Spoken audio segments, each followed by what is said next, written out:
Јас морам да ви кажам дека откако излезе пописот и откако излегува податоците за пописот, некако се заинтересирав малку повеќе за оно што знам дека сите други ќе се занимаваат, па и ние овдека се занимаваме со реакциите партиски, политички, диаспора, ова, она било точно, не било точно и така натаму, во ред. Главно се будат оние кои што го бойкотираа пописот или повикаа на бойкот, но и тоа е некако во ред. Сето тоа ќе се дискутира, но јас сакав пописот да го да кажам осветла малку неколку други агли и затоа и во сегашниот следниот разговор и во што ќе следува подоцна до 10 часот разговарам со двајца видни експерти од тие области, а ќе ви кажам и за што станува збор.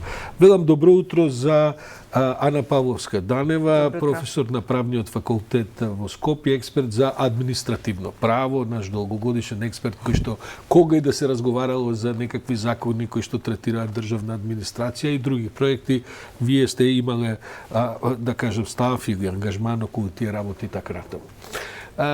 Професор Кеданева, значи, факт е дека од овој попис гледаме едно намалување од речиси 200.000 луѓе во државата, кој што веројатно не е ни точно не одразува ситуацијата, сигурно има и повеќе што не се тука, но заради овие пописни методологии во кои попишуваат луѓе кои и не се тука, ама се водат како тука и така натаму. Тоа е едната реалност во Македонија. Другата реалност е дека државната администрација од година во година расте наместо да се намалува.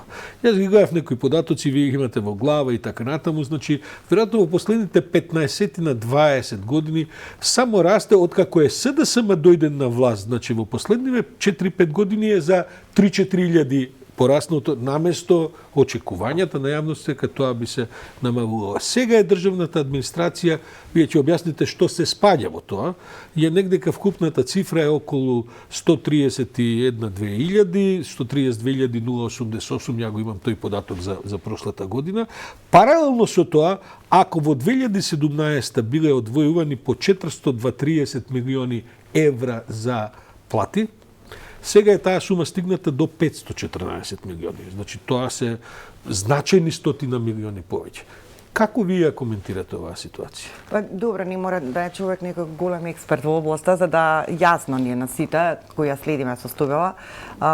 Нема посебен заклучок научен. Коментарот е дека со менувањето на секоја власт, новата власт го зголемува бројот на административци, за да бидејќи таа всушност се потпира во својата победа, во доаѓањето на власт се потпира на гласовите на оние кои треба да ја сочинуваат незината администрација. И тоа е јавна тајна, и тоа го знаеме сите.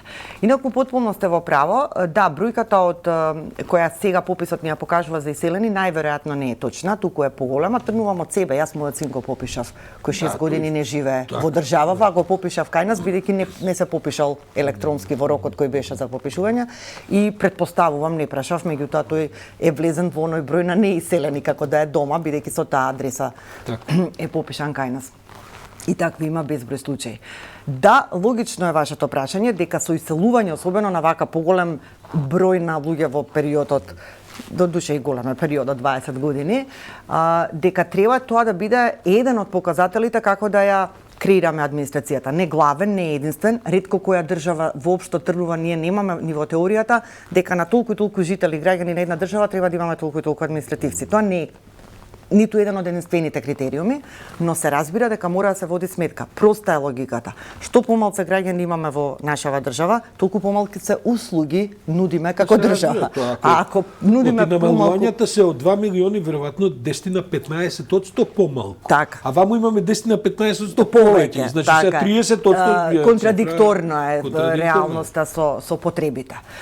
Што помалку граѓани, толку помалку услуги. Колку помалку услуги, толку помалку административци, односно оние што ги пружаат услугите. Втор сериозен фактор е дигитализацијата која се одвива последниве години. Ние често зборуваме, меѓутоа факт е дека таа се одвива и во Македонија споро, неажурно, некоординирано, со донаторски средства, најчесто на ИПА фондови на Европска унија, не со наши буџетски, но како и да тече. Што значи и таа сама по себе ја заменува потребата од човечки кадар. Јас одамна зборувам независно од пописниве резултати. Наш најголем проблем е и тоа што ние можеме да го направиме со критериуми, анализа сериозна, а не сакаме да го направиме години наназад, е бројот на јавни органи, она што вие го спомнавте. Откако ќе го намалиме бројот на јавни органи, ќе видиме дека ние имаме измислени, буквално измислени институции, тотално непотребни за било кој. Која е вкупната сума на институции што имате вие? Околу 1300 институции постојат во нашава држава. 1300... Чекайте сега да ве прашам, ако се 1300 институции, ако 132.000 вработени, просекот доаѓа по 1000 вработени институции, да, ама има министерства кои што се по 10-15 валда, 1000 луѓе. По неколку илјади, Што значи тоа? Дека има, може да се каже дека има десетици, да не кажем стотици институции со по неколку луѓе? Да, го зборувавме ова и ова е факт што го знае, не знам, секој човек на катедра што работи за административно право и јавна администрација на сите овие огромен број на правни факултети кај нас, го знаат нашите студенти и толку се разбира го знае државата. Ние имаме 1300 и кусур институции, 130.000 и кусур вработени. Тоа е реалната, тоа е формалната бројка што ние гледаме и ја кажуваме. Во овие 130 и кусур не се опфатени хонорарците и договорците. Хонорарци се оние што ги зема времено на неколку месеци, такви има 3-4.000,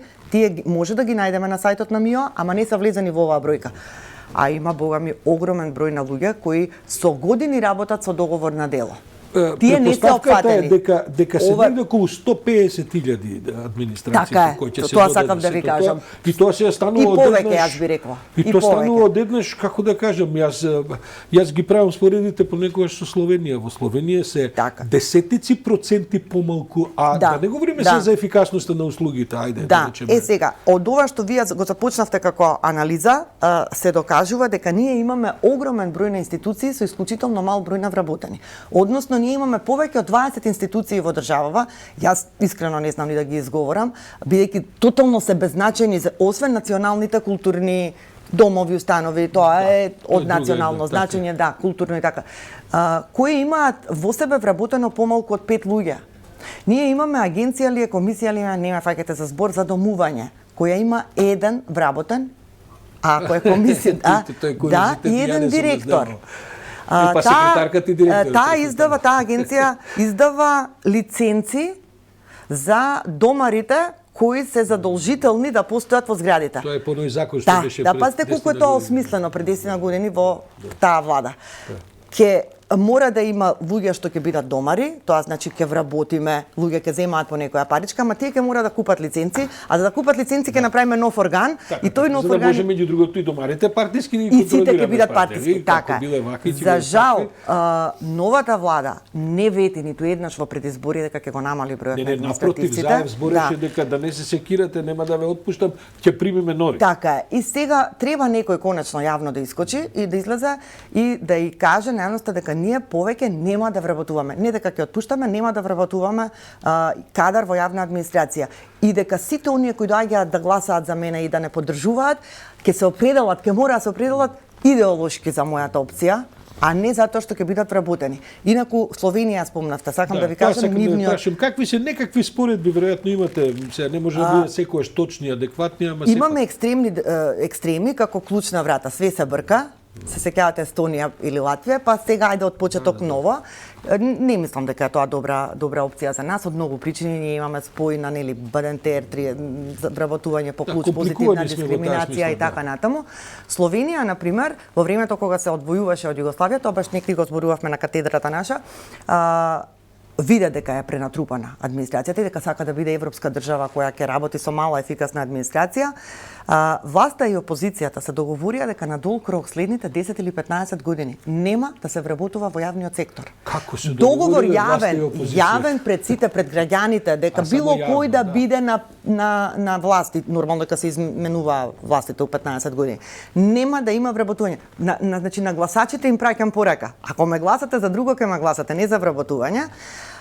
Така што природниот одлив на кадар, кога одеа во пензија луѓето го искористија, а оние што се на пониски работни места ги унапредува и така ја затворија. Добро, ова ние говориме за државна администрација, спаѓа во тоа и локалната самоуправа? Да, спаѓа локална самоуправа, спаѓаат јавни претпријатија, спаѓаат јавни установи, спаѓа АЕК, МАЕК, регулаторни тела, се. Споредував и некои други цифри, гледам дека во просек платите во државната администрација се меѓу, да кажем, 10 и 15% повисоки отколку платите во општество. Значи се уште има некоја причина луѓето да сакаат да се вработуваат во државна Прво, платите администрација, во државна администрација нималку не се страшни.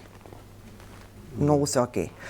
Особено мислите во смисла на висина? Да, не се лоши, не се лоши воопшто, имајќи предвид дека покрај платата се уживаат и огромен број привилегии, што во секоја држава ги уживаат административците. Не мора да се купуваат опрема сами, се има компјутер, се во некој помал, се во некој повеќе. Телефон бесплатен, кога треба да се однесе до некое место, те вози кола, вие работите во адвокатска канцеларија, правникот ќе го пуштат сам да ишата цел ден по сите институции да разнесе. Ако сте службеник во министерство, ќе ве може и да ве превозат со службено возило и така натаму и така натаму. Платите па дури во регулаторните тела кои исто влегуваат тоа се ние може сите сонуваме за такви плати. Така што не да не се лоши, него се одлични. Од тука да, убаво е прашањето, ова е вкупниот број на вработени во јавен сектор и тие ја носат превработеноста. Во класична државна администрација, министерство и локална самоуправа, само министерство, само локална самоуправа, имаме негде околу 17.000 вработени. Тоа не е многу. Дури некаде фали сериозен недостига кадар. Тој што е способен, IT инженери. За таа противречност сме се расправали и друг пат со вас, професорке, затоа што вие секогаш сте ми велеле, види, вака изгледа глава, а има места кај што недостига. Проблемот е што во било, проблемот е што во било која болница кога ќе влезете, вие не можете доктор да најдете, ама ќе најдете милион болничари, некои што се шуткаат, административци, на шалтер некој удира печат. Во школа исто така, ќе ви недостигаат наставници, професори, административен кадар, помошен, технички, колку сакате. Тоа е проблемот и тука треба да тргне. Сега, јас сум за ваков јавен договор на сите политички актери. Тоа е невозможно. Ако сакаат да ни ја спасат државата, инаку еве вака нема да излегуваат луѓе на попис, нема да излегуваат на гласање. Да, гласовите се фрлени, отидени некаде и во едниот и во другиот случај овде се фрлени, таму се ќе ги изборниот модел пренасочи, меѓутоа ако се сакаме да ја спасиме државата, треба да се направи преструктурирање. Прво, најбитно е да се укинат одреден број на органи. Со укинувањето ќе видиме кој ќе остане без јавна работа, да, а кој ќе биде пренасочен на друго место. Минатата влада на Груевски правеше оној прочуден проект за законска гилотина, нели, да се укинат закони кои што се истечени. Тоа ништо не направи. Да речеме, барем ја има идејата. Гледате да ви кажем што гледам, госпоđo професорке. Минатата влада на ВМРО ДПМН барем има спектакуларни ветувања, проекти. Не само тоа, тука ќе влезе и во контроверзни барок. Па ти се расправаш, он таму нешто прави. Беа истрени на своите политики. Овие, особено во ние не сме стигнали уште до 100 дена на новава влада, меѓутоа како што тргнале, си се некакви, може и добри технократи, добро се справуваат, барем според мене со менаџирање криза, но нема ни една поголема идеја. Ние во сите овие сфери се расправаме за, како да ви кажем, за, не знам, реформи со децении на правосудство, со децении антикорупција, ништо не се мрда. Сакам да кажам, има ли простор за некаков поголем, барем во оваа смисла вие што велите, може ли некој да се одважи од владава и да каже, добро, сега ги испитуваме институции, да видиме кои се тие две, може 200, не знаеме. Најдобронамерно сме се обратиле во неколку наврати на оваа влада, на оваа не зборам сега оваа од пред 100 дена, туку од промената на владата на Груевски. Како катедра, поединечно, професор Давидковски на истата катедра, нашите помлади колеги кои веќе се и тие возрастни професори. Со следново, ќе ви наброиме веднаш со анализа 5 минимум органи, не органчиња овие што ги спомнувам, општински органи, централни, кои ќе треба да ги укинете, кои треба да ги фузионирате. Затоа што и фузијата предпоставува одредено ослободување од кадар. Така е. Имате една комисија, државна комисија, второстепена, која одлучува во прекршочни постапки, ништо не одлучува, пошто тие па сега преидоа во суд. И друга комисија државна која одлучува во управни постапки во втор степен. Нашата идеја од пред 3 години, време на заед, ги молиме, ги убедуваме сите министри за правда како ќе дојдат и овие за МИОА, последниот не го знаеме, апсолутно не сме стапиле како факултет во контакт. Дека овие две комисии треба да се спојат, во ред функционерите ваши, тие се функционери, седум од една страна, седум од друга, ќе ги споиме, нека им остане мандатот, гарантирани ме. Оваа комисија бара 40 вработувања нови на службеници, реално има потреба. Оваа има 20 кусур веќе службеници. Зошто нови? Спојте ги, овие службеници ќе одат кај овие, еве ви еден орган, нема нови вработувања. Што е причината за крај да ви прашам, што не реагираат? Зошто? Буквално секој еден со кој што сме разговарале викаат супер идејата, апсолутно. не запишувајте. Закон им напишавме, готов. Измени треба на закон да се направат, го напишавме 3 члена. Не знам, стои во МИО. Значи, недостасува политичка волја. Па кога ќе ги слушате велат да, окей, они викат не, ова нема да укинам. Тоа е честно, ти каже не. Да, треба. Тоа е политичка И волја. ништо од тоа. Ефикасност, координираност, не знам што да кажам. И да, на крајот се сведува на политичка волја, за жал. Професор Ана Пановска-Данева, ви благодарам, Павловска се извинувам за ова. Баш сакам на овој начин да го искористиме ова пописов, затоа што ќе се потопиме во овие политички дебати кој бил етнички ова она, а мислам дека пописот нас ни дава можност да отвариме суштински дебати за тоа што треба да се менува во држава, а не дали некој бил волк или на околу проценти.